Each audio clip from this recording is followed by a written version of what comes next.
বড় কষ্টে সৃষ্টে ICC champions ট্রফিতে কোয়ালিফাই করেছে বাংলাদেশ ক্রিকেট দল।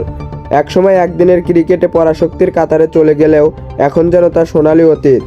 ঘরের মাঠে এখনও বাংলাদেশ ভালো দল, তবে দেশের বাইরে খেলতে গেলে সংগ্রাম করতে হবে। চ্যাম্পিয়ন্স ট্রফিকে সামনে রেখে এমন ধারণা রিকি পন্টিংয়ের। অস্ট্রেলীয় গ্রেট মনে করেন বাংলাদেশ দল মানের দিক থেকে আগের চেয়ে পিছিয়ে গেছে। চ্যাম্পিয়ন্স ট্রফিতে বাংলাদেশ খেলবে পাকিস্তান ও সংযুক্ত আরব আমিরাতে। সেখানে নিজেদের পছন্দসই কন্ডিশনও বাংলাদেশ পাবে না জানালেন রিকি পন্টিং। আইসিসির পডকাস্টে তিনি বলেন, আমার মনে হয় তাদের সংগ্রাম করতে হবে। আমার মনে হয় না সেরকম মান ওদের আছে। বিশেষ করে চ্যাম্পিয়ন্স ট্রফির অন্য দলগুলোর সাথে তুলনা করলে এখন দলটিতে কোয়ালিটির অভাব আছে মনে হচ্ছে। তারা তাদের আদর্শ হোম কন্ডিশন পেলে তখন তারা ভয়ঙ্কর দল। তবে চ্যাম্পিয়ন্স ট্রফিতে বাংলাদেশের মতো কন্ডিশন পাবে বলে মনে হয় না। সাকিব আল হাসান নেই, তামিম ইকবাল নিয়েছেন অবসর। আইসিসি ইভেন্টে তারাই এতদিন ধরে বাংলাদেশের ভরসা ছিলেন।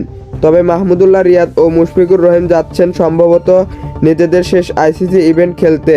দলে কোয়ালিটির অভাব পূরণ করা কঠিন হবে মানলেও পন্টিং মুশফিক রিয়াদের প্রতি নির্ভরতা স্বীকার করতে ভুলেননি। তারপরও বাংলাদেশকে সংগ্রাম করতেই হবে উচ্চারণ করলেন আরও একবার। সেই সাথে পন্টিংয়ের অনুমান, চ্যাম্পিয়ন্স ট্রফিতে বাংলাদেশ পিছিয়ে থাকবে বা খারাপ খেলবে আফগানিস্তানের চেয়েও, যারা এইবারে প্রথম আইসিসির এই ইভেন্টে অংশ নিচ্ছে। অস্ট্রেলীয় কিংবদন্তি বলেন, তাদের এই শূন্যস্থান পূরণ করা খুবই কঠিন। তাদের হাই কোয়ালিটি অভিজ্ঞ খেলোয়াড় আছে।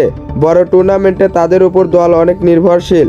তবে আমার মনে হয় তাদের অনেক সংগ্রাম করতে হবে। এমনকি আমার মনে হয় বাংলাদেশের চেয়ে আফগানিস্তান চ্যাম্পিয়ন্স ট্রফিতে ভালো করবে। তিনি আরও বললেন, সাকিবের অভাবটা তারা হারে হারে টের পাবে এই চ্যাম্পিয়ন্স ট্রফিতে।